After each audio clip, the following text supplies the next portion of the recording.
They thought the Vatican's secrets would stay sealed, until Michelle Obama took the mic. The studio lights burned bright, but Michelle's calm burned brighter. Across from her, 4 cardinals in crimson sat poised, sanctified, smug, unshakable. Cardinal Bellano leaned forward, voice dripping with disdain. "Mrs. Obama, these rumors are beneath you, and unworthy of the church." But Michelle didn't flinch, didn't speak. With a calm that sliced deeper than excommunication, she reached beneath the desk and placed a worn envelope marked "Eyes Only" beside the microphone. A producer's breath caught. One cardinal whispered a prayer. Inside the envelope, emails, with timestamps, with Vatican seals, with names. Gasps cracked like stained glass. The lead cardinal rose. Too late. The truth was live, irrevocable, sanctified by signal. And just like that, the holiest men in the room became the loudest to flee. Now press play and witness faith fracture under the weight of one woman's proof. They thought they erased the emails.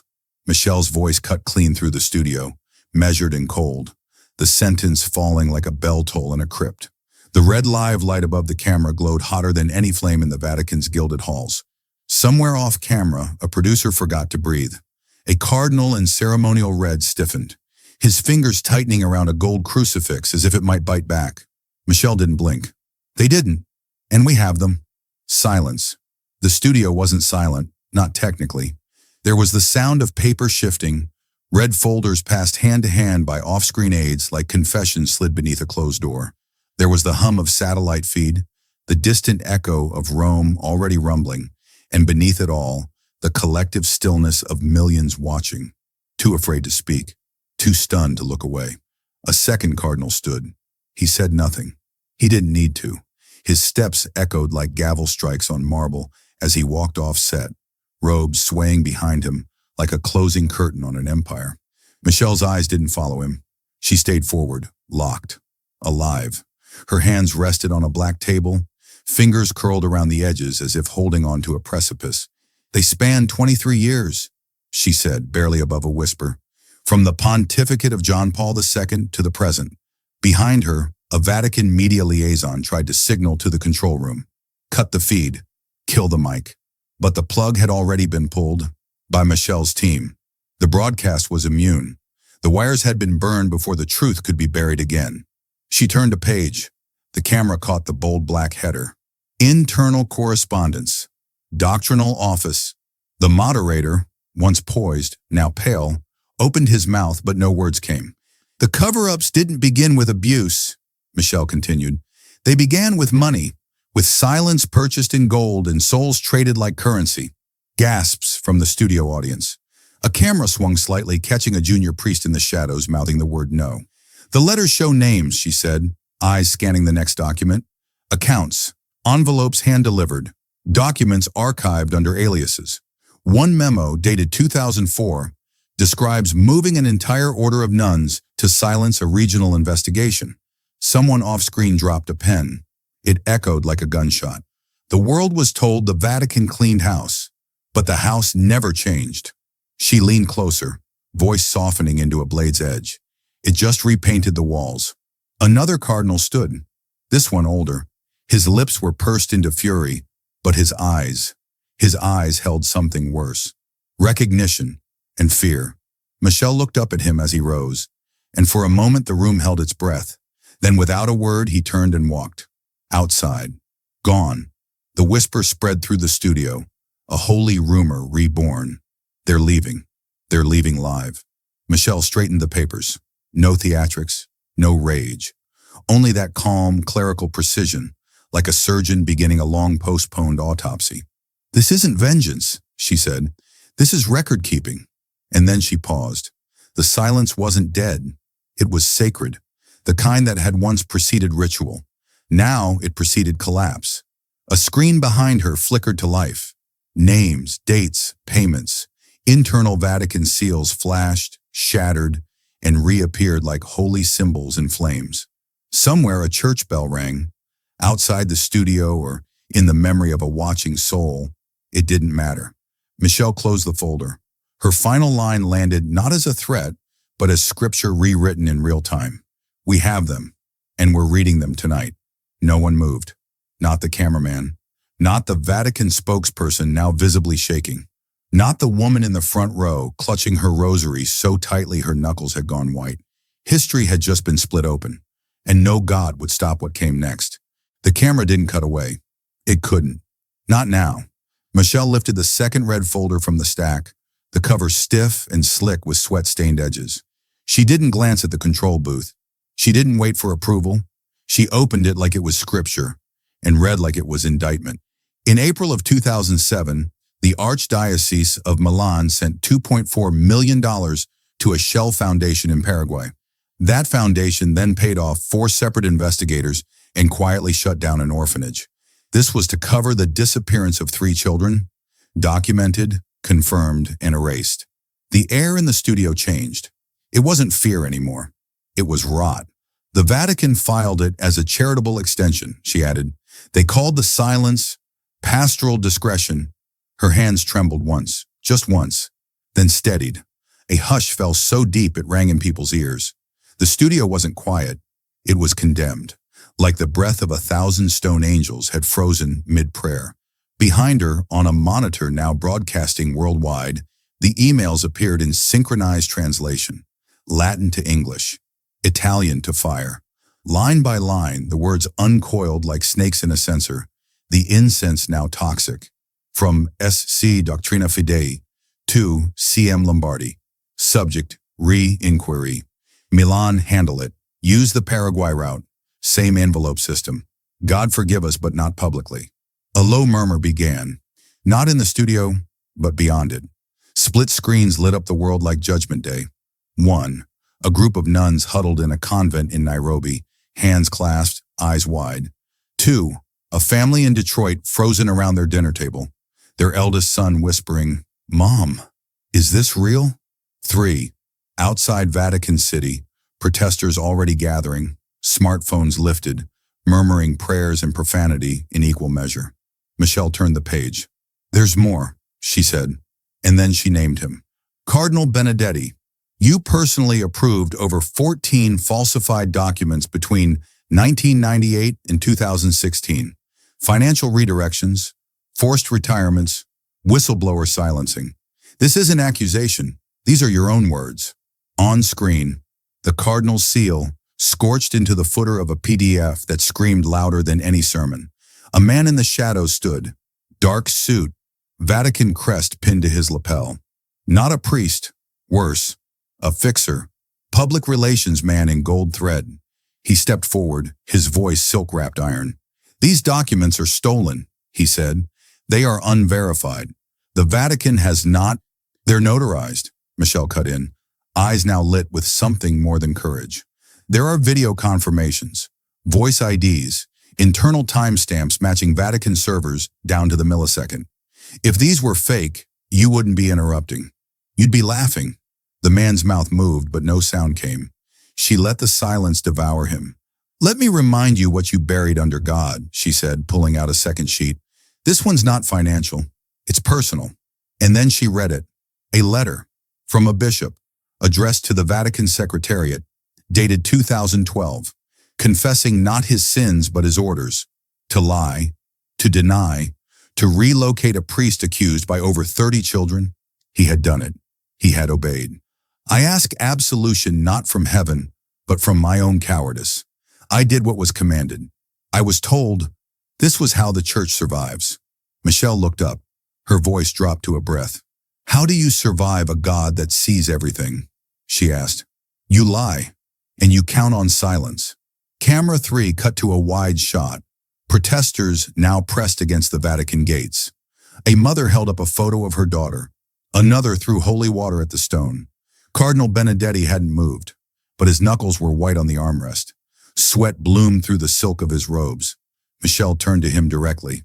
"You were there when the Pontifical Committee met in secret to bury the Castleboni archive," she said. "You stood and said, 'Let time swallow what memory cannot cleanse.'" The Cardinal inhaled. "A mistake. You recorded that meeting." Another screen blinked on. Audio. Rough. A cough. A scraping of a chair. And then his voice. That voice. "Let time swallow." He stood so fast his chair toppled. The camera followed his retreat as he stormed off set, mouth clenched shut against the scream that almost tore out. Michelle didn't watch him go. Her eyes were back on the page. There were dozens like this, she said. Letters written in secret, threats sent in God's name, financial bribes paid to silence those who cried out. A priest watching from Brazil collapsed in tears. A former nun in Boston grabbed the remote, then didn't press pause. A child somewhere in Warsaw whispered, "I told them the truth."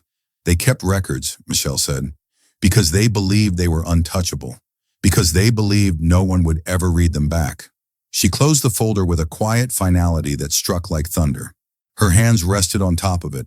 She looked dead at the lens, through the screen, into every home, every chapel, every trembling hand gripping a rosary that suddenly felt heavier than stone. Her voice was gentle now. They never thought a first lady would read their scripture back to them. And then, silence. Not absence, but reckoning. A cathedral gutted by truth. They told her not to say his name. The teleprompter had gone dark. Michelle Obama didn't blink.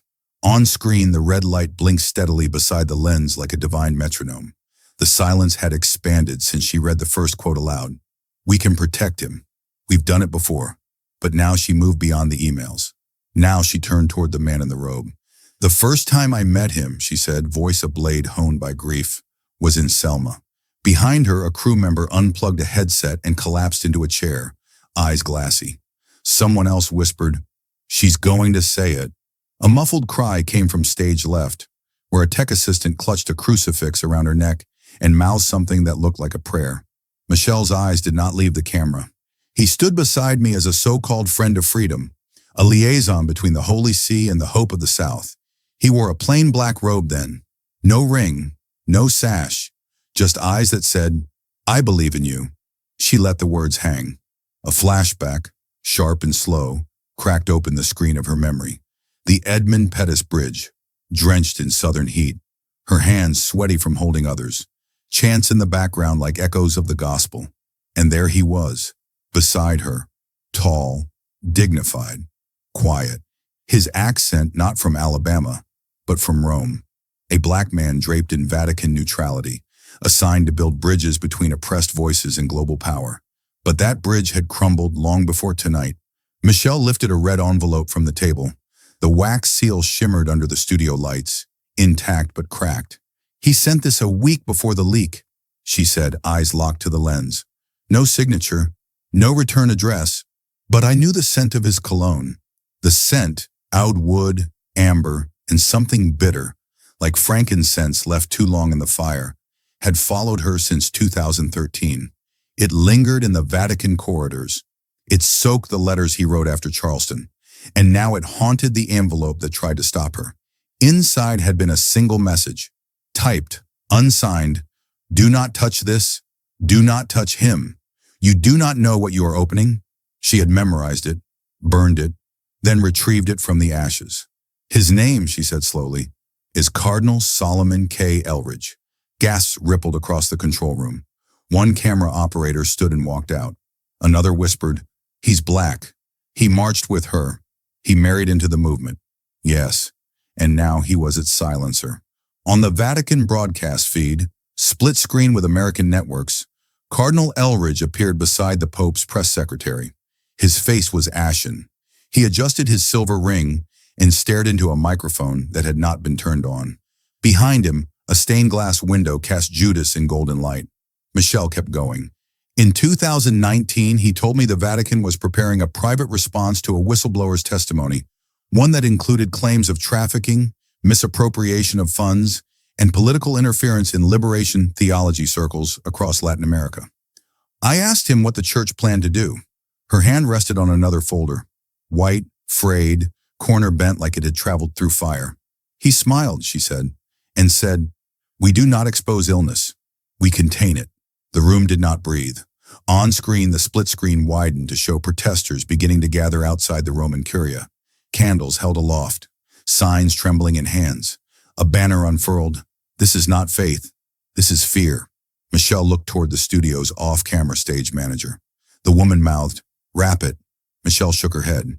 Behind her, the producer whispered into a headset, We're still live in 118 countries. Michelle opened the folder. Inside were 3 sealed envelopes and a photograph. She held the photo aloft. It was blurry, grainy, black and white, but the figure in the center wore a red sash and a silver ring. His hand rested on the shoulder of a child whose face had been marked out with black ink. Behind them, a wooden door was labeled Confessional 6B. Michelle said nothing. She laid the photo down and picked up the first envelope. "This is his signature," she whispered. This was his letter to the Committee of Holy Orders, a letter dismissing the allegations as culturally confused grievances. She broke the seal. The document unfurled like a ghost. This was signed. This was blessed. The final word echoed as though shouted from a cathedral. Cardinal Elridge's image on the Vatican screen twisted. The press secretary pulled him away from the podium, but not before his voice, accidentally transmitted on a hot mic, cut through every channel. "She was never supposed to get that." Michelle paused, blinked once, then stepped away from the desk. A single tear traced her cheek, not from sorrow but from heat. The moment had set fire to something deep and old. She was no longer merely the witness. She was the living indictment. "I told him once," she said, "that justice isn't a prayer, it's a memory." And now, a studio monitor exploded into static. Michelle didn't flinch.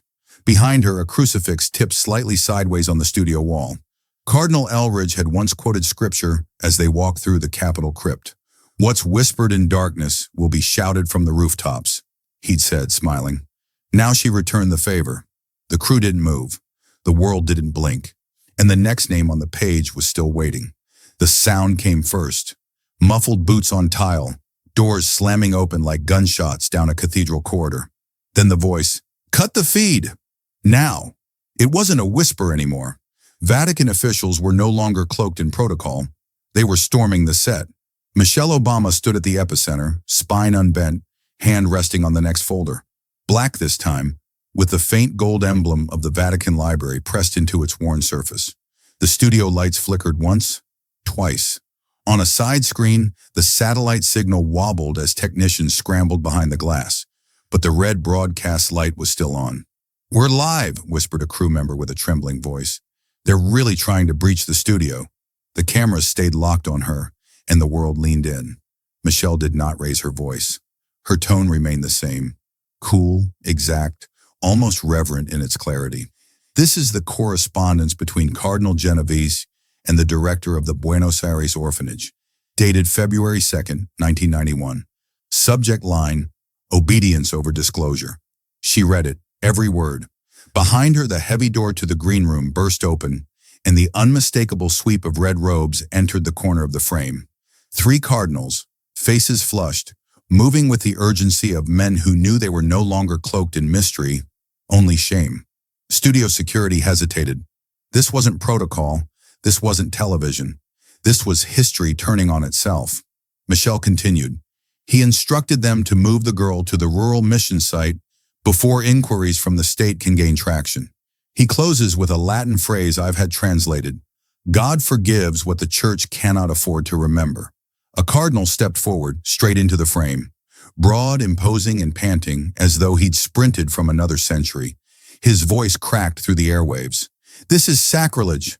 This is stolen. She is attacking the sanctity of the faith." Michelle didn't flinch. "Name," she said. The cardinal blinked. "Say your name. For the record, for the cameras, for the girls who didn't get to speak." Silence. "I'll do it for you," she continued.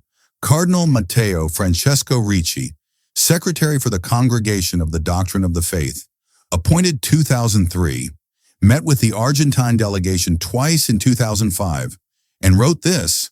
She lifted another page. "To redact victim names and internal records because, quote, our role is not to vindicate, it is to withstand the wind." The air was still. He did not deny it. In the control room, one technician put their hand over their mouth and sobbed. Another dropped their headset and whispered, "She's going to say it all." Outside, the camera cut to crowds forming in real time. Thousands now. Candles held high like a second Pentecost. Chants that mixed grief with fury. "Sanctuary is not silence," they shouted. "Faith without fear."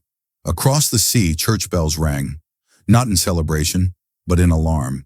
The kind rung when cities fall. Michelle lowered the page. They thought this would end in polite withdrawal. They were wrong. Then she began again. She read names, cities, parishes, years.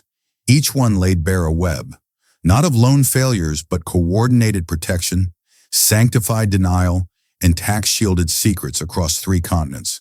She referenced 1987 documents buried in French-language archives. She cited transcripts from confessionals, translated by a former Jesuit who had since disappeared. Every syllable stripped a stone from the cathedral walls. One cardinal tried again. This one older, less angry, more afraid. "Please," he said, trembling. "There are still things you don't understand. You are not part of the church." Michelle looked directly into the camera. "Then why have you used it to silence my community for decades? Why do your emails mention civil rights leaders like property? Why did your envoy meet with a known trafficker 3 weeks after my father's funeral?" She inhaled once, letting her voice settle. "They don't fear God. They don't fear God. They fear exposure." The screen behind her shifted to a new visual. Old Vatican account records. Scanned, cracked, annotated by hand. The kind of file someone once kept in a drawer thinking paper couldn't leak. One line was highlighted in red. "Stipend diverted for discretion. Lima, your Atlanta channel." People across the world screenshot it before it could disappear. Back in the studio, the energy changed. A soft movement at the edge of the room caught everyone's attention. It was another cardinal. Younger, black, eyes wet. He stepped forward, past the cameras, past the silent men with their robes clutched around them like broken shields. The cross on his chest glittered beneath the light. His hands shook. He reached up and removed his collar. No one spoke. He set it on the table before Michelle, then turned and walked out, leaving behind an echo so deep the walls themselves seemed to breathe. No music played. No director called cut. Michelle stood still. Her hand finally trembled. Then silence. A silence older than guilt. A silence so loud it made the cameras hum with dread. And the feed was still live. The statement came in a tone laced with centuries of perfected authority. It wasn't read aloud on air, but the ticker tape beneath the broadcast changed mid-sentence. A Vatican seal, then a single sentence pulsed across the bottom of millions of screens. The Holy See categorically denounces the ongoing broadcast. It constitutes a violation of ecclesiastical sovereignty and sacramental integrity. The words crawled like venom under Michelle's voice. She paused only long enough to breathe. They taught us faith was sacred, she thought, but their silence was strategy. Always was. The studio had changed. You could feel it, not in noise, but in vibration. One of the ceiling lights flickered, stuttering like an eyelid in shock.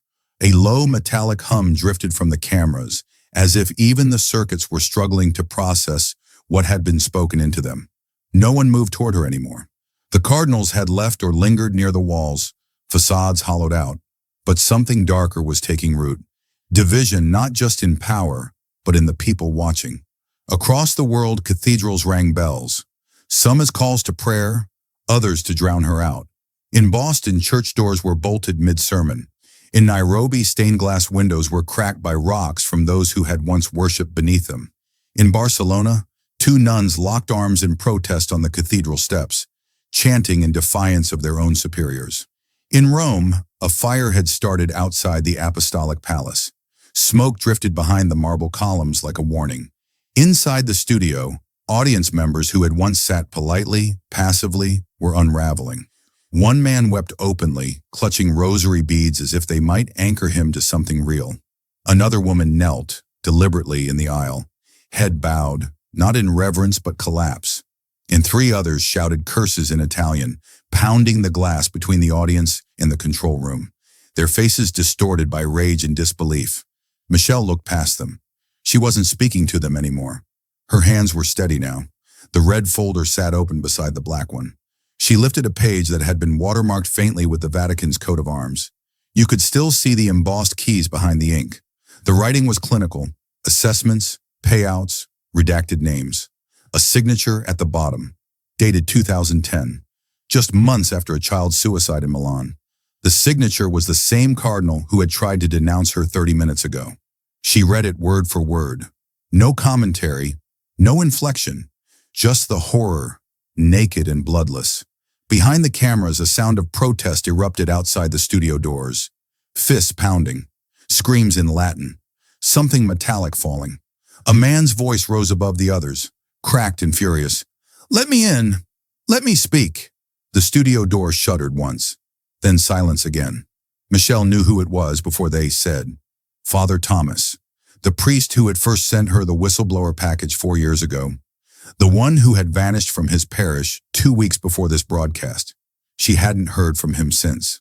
"Michelle," someone whispered from the control room, head set off, face pale. "They're blocking him. Vatican guards. They sent a private security team before the show even started. They knew. They knew."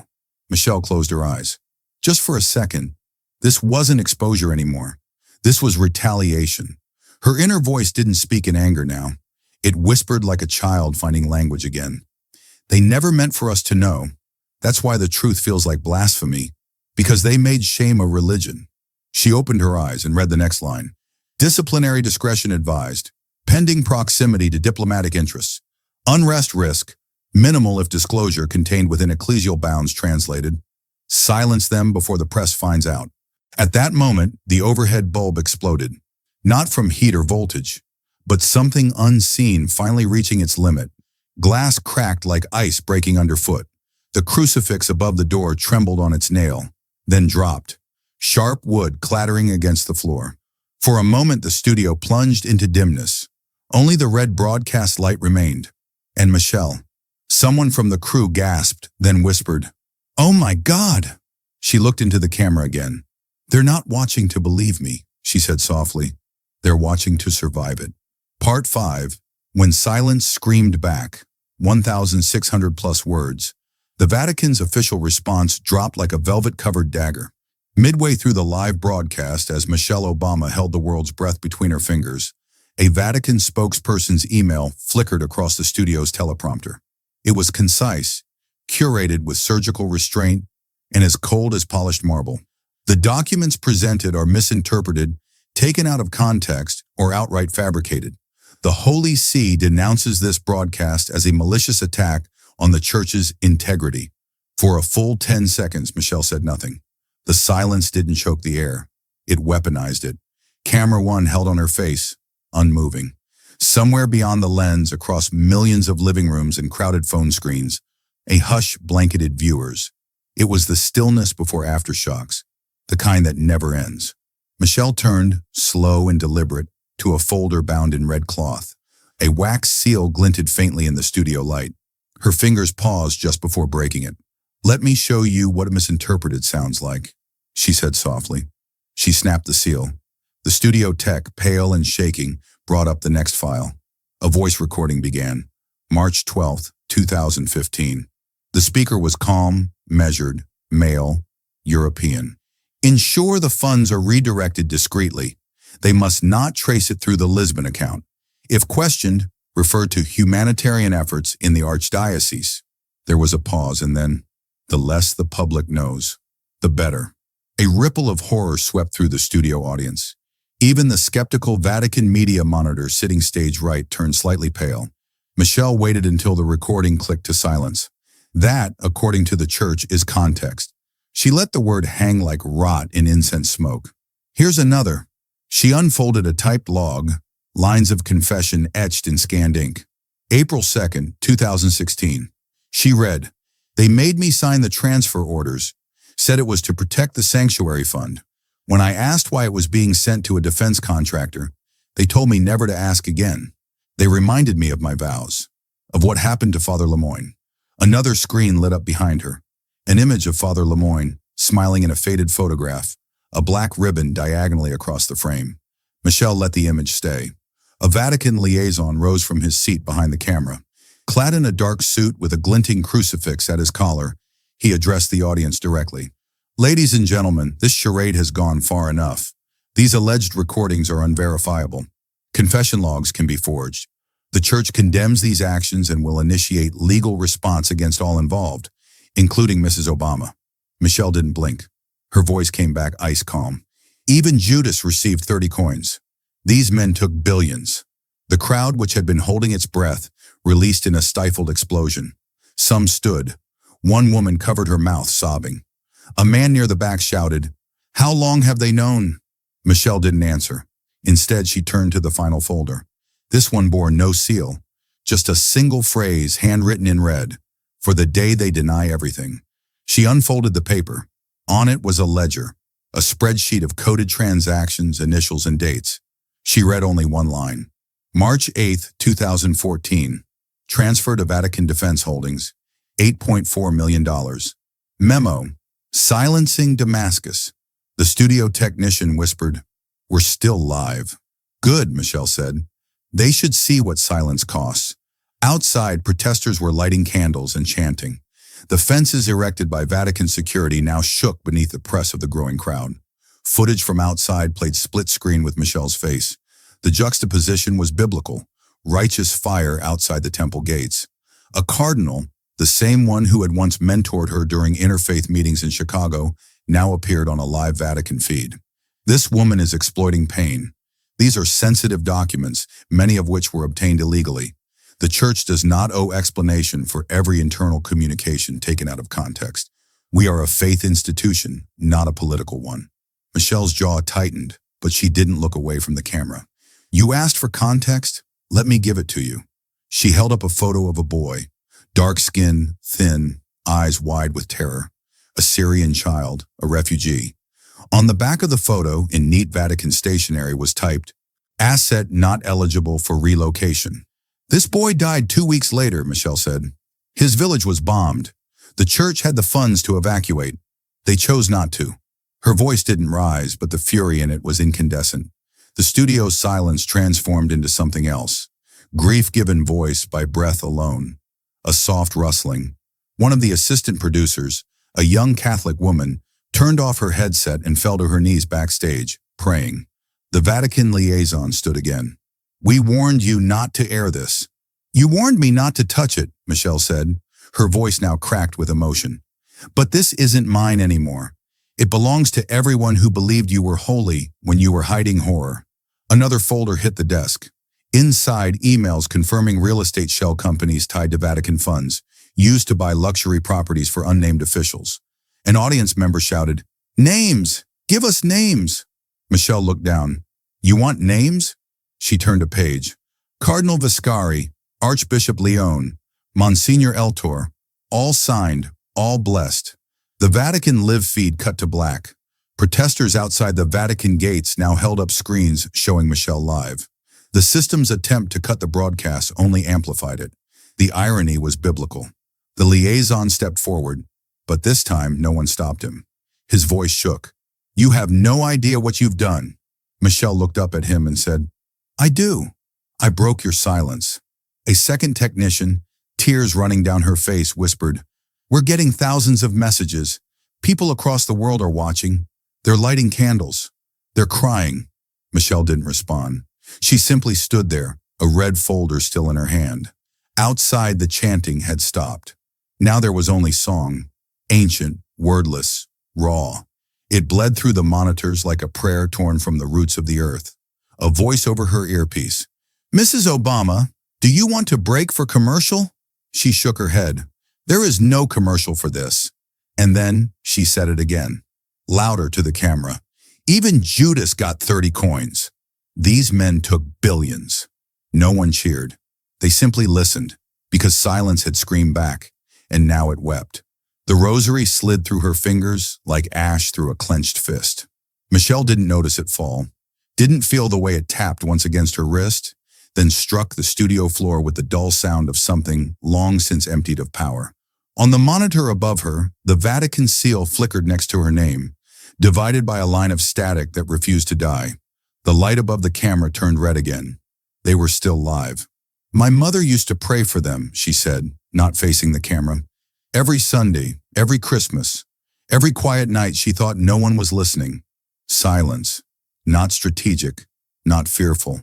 Just silence that had weight, like soil on a closed grave. Now she can't." The words did not tremble.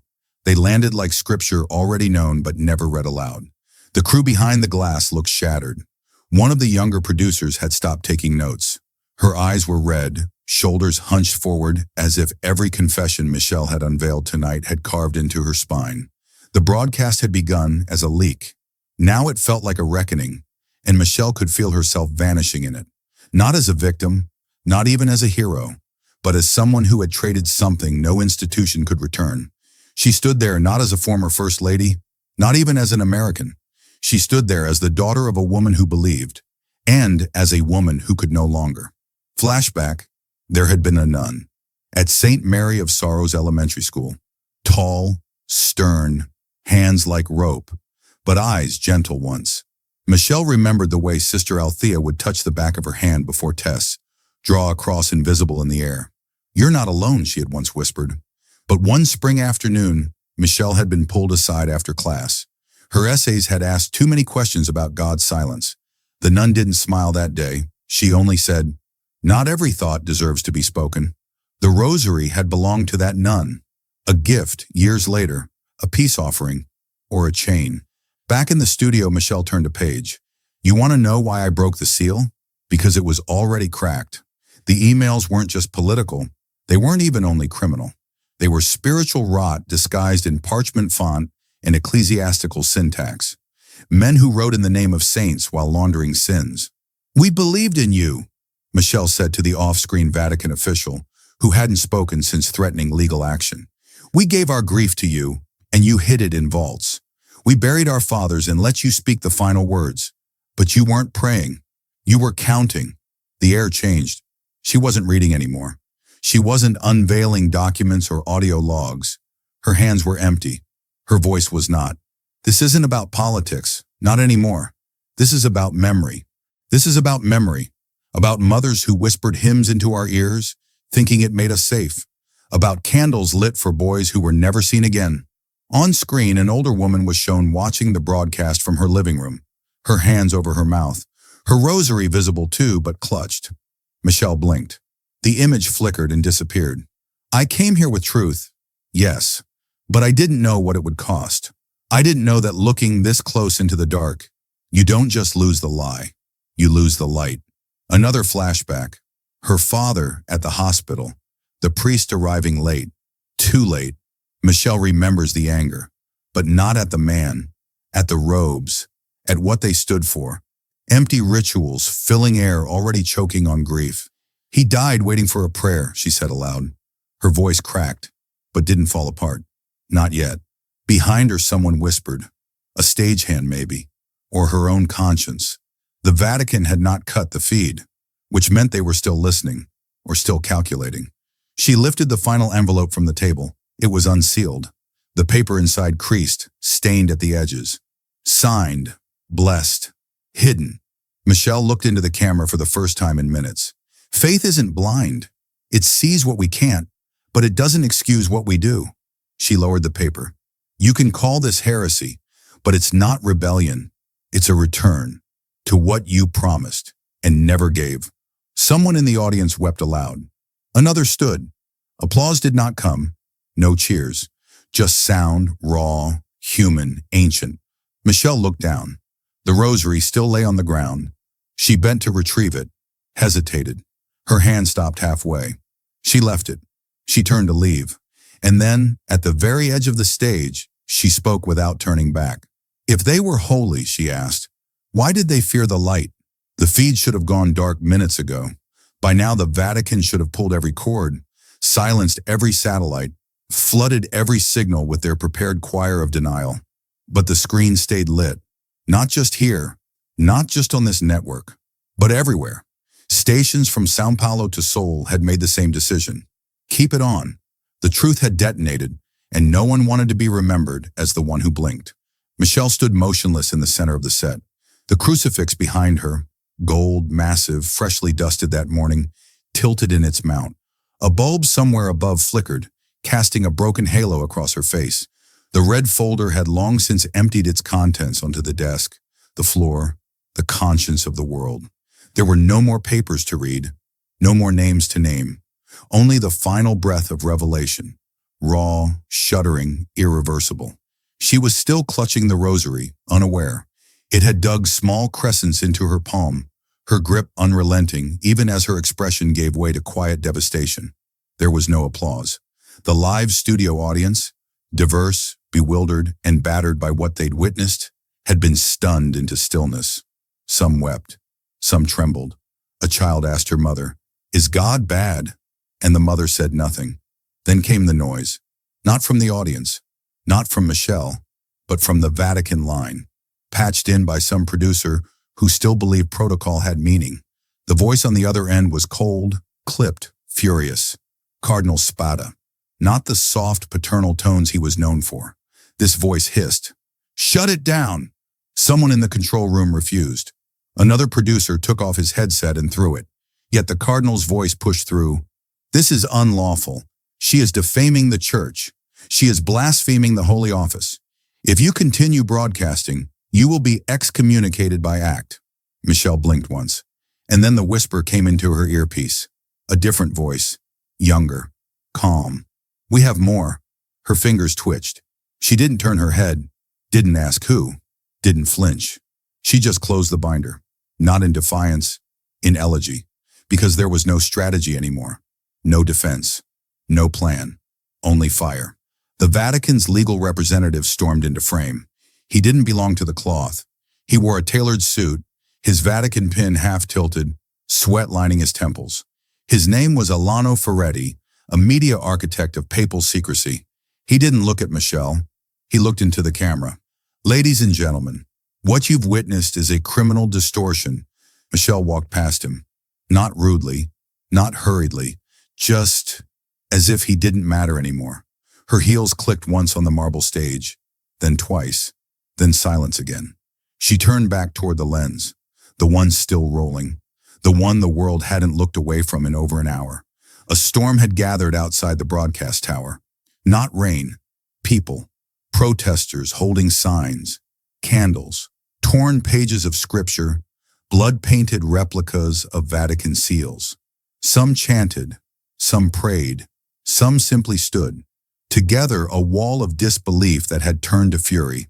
Michelle didn't see them. She felt them. Inside her chest, a different storm raged. She remembered the call, the one from the black priest who had whispered, "Don't trust the robe, it's stitched with secrets." She had asked him what he meant. He had hung up. The whispers were coming faster now. Producers in chaos, off-site networks frantically demanding verification, some demanding to stop, others saying, "Keep going, let it all burn." It didn't matter. The camera was still red, live. "Let her finish," someone whispered in the control room, not realizing their mic was still hot. Michelle didn't speak immediately. She walked back to the desk, picked up one photo, the one she had saved until now. A child in a white robe, smiling, dead 3 months later, buried in silence. She turned the photo toward the camera. No explanation, no monologue, just a face, and the truth behind it. The Vatican's rep tried again. "This is religious warfare," he declared. "This is emotional terrorism. We asked the networks to..." The feed froze. Not entirely. Just for him. Michelle had taken control of the mic again. One button. Quiet click. His voice vanished. The screen split. Half Michelle, half the face of Christ, projected behind her in stained glass. Fractured now from earlier vibrations. The reds bleeding into golds. The eyes in the glass seemed to watch her, or judge her, or beg for her to keep going. She did. She stepped forward, looked into the camera, not with pride, not even with sadness, but with something older, something heavier than grief. They built the cathedrals to make you feel small, and then they hid behind the altars when you cried for help. A gasp in the audience. Someone dropped their rosary. Another whispered a prayer. It sounded like confession. Michelle's voice softened. She took another step forward. The camera didn't zoom. It didn't have to. Her face was already burned into the retinas of billions. "This isn't about me, or my faith, or my outrage." Pause.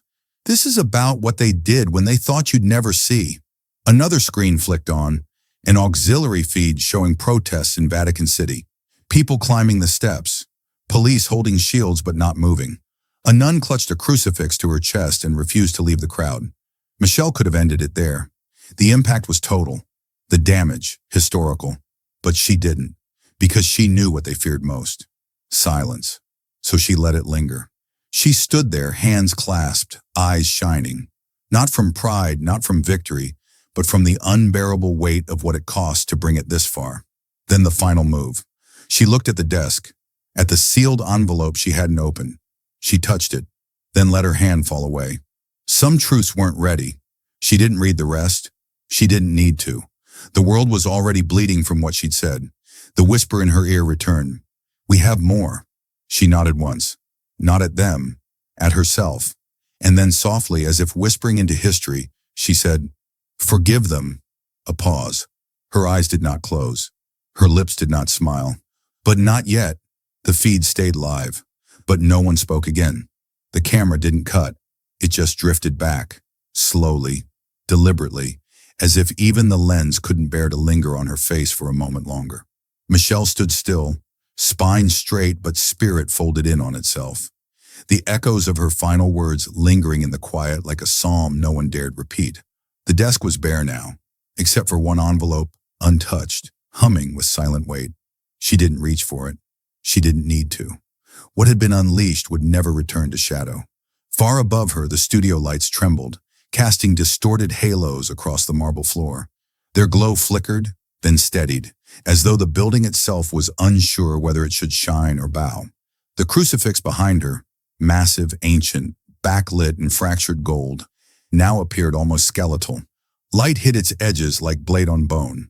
There were no priests left in the wings, no Vatican reps calling down threats. They had all vanished like stagehands retreating when the final act turns to blood. Outside, the chaos had warped into something unclassifiable. Thousands gathered, not as protesters or believers or journalists, but as witnesses. Some knelt in silence, clinging to beads now tainted with memory. Others screamed, hoarse from fury, tearing up prayer cards, hurling them at cathedral steps. Police had given up trying to separate sides. They too stood frozen, as if awaiting judgment themselves. Near the edge of the square, a pair of nuns sobbed quietly, clutching each other, their veils soaked in candle wax and grief. The gates to the Vatican slammed shut. It wasn't procedural, it was symbolic, final. They had heard enough, chosen silence once again as their fortress. Only this time, the world was no longer on the outside begging to be heard. The world was watching from within, and the fortress was cracking. News anchors struggled for language. No Chiron could contain it. No headline could hold the centuries just shattered. The word heresy trended beside truth. Pundits screamed over whether she had destroyed belief or sanctified it. But the real aftermath wasn't in their arguments. It was in the faces. A father turned off the TV, but his daughter turned it back on. A group of theology students held vigil, uncertain whether they were mourning or finally waking up. A mother clutched her child and asked him to pray. He asked her, to who?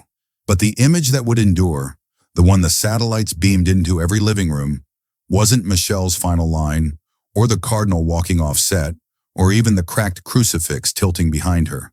It was the wide shot, the altar empty, not desecrated, just abandoned. The cloth still hanging, the candles still burning, but no hands to lift the chalice. No voice to offer the body, only air, hollow and consecrated by collapse. That shot widened further, slowly revealing the silence beyond the set. Glass walls catching the firelight of the protest below, smoke curling upward like incense. Through those walls, the outside looked like a cathedral of contradiction. Some people weeping in reverence, others raising fists, all of them trapped in the same unbearable new knowledge. And then came the child, a girl, no older than 9, sitting in a cramped apartment in Bogota, her skin illuminated by the blue glow of the screen, her tiny hands clutching a toy microphone. She wasn't crying. She wasn't speaking. She was mouthing Michelle's last words. Her lips moved slowly, reverently. Forgive them, but not yet. She didn't know what they meant, but somehow she did. All across the world, belief was shedding its skin. There were no more agreed-upon rituals, no more unanimous prayers. Some churches emptied, others overflowed. Some believers doubled down in fury. Others stared at their rosaries like they no longer understood what the beads meant. A bishop in Spain refused communion to an entire congregation that applauded Michelle's broadcast. He was found the next morning, seated alone before a locked door. No one prayed the same again. And that was the miracle, or the tragedy. In the days that followed, the Vatican made no further statement. Their servers crashed from attempted access. The Pope did not appear. Rumors surfaced of internal trials, mass resignations, one archbishop fleeing to Patagonia. But the Church's public voice fell into blackout. The silence they once weaponized now turned inward, devouring.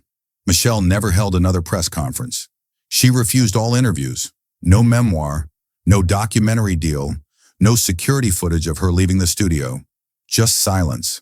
Voluntary, different from theirs. When asked by a friend why she walked away, she whispered, "Because they weren't the only ones who believed." In the final archival frame, long after the protests had withered and the news cycle had tried to swallow itself, one image was frozen by an anonymous editor. It showed the studio, hours after broadcast. Dark, empty. Except for one thing, the binder she'd closed. It sat open now, wind from a broken pane rustling its last page.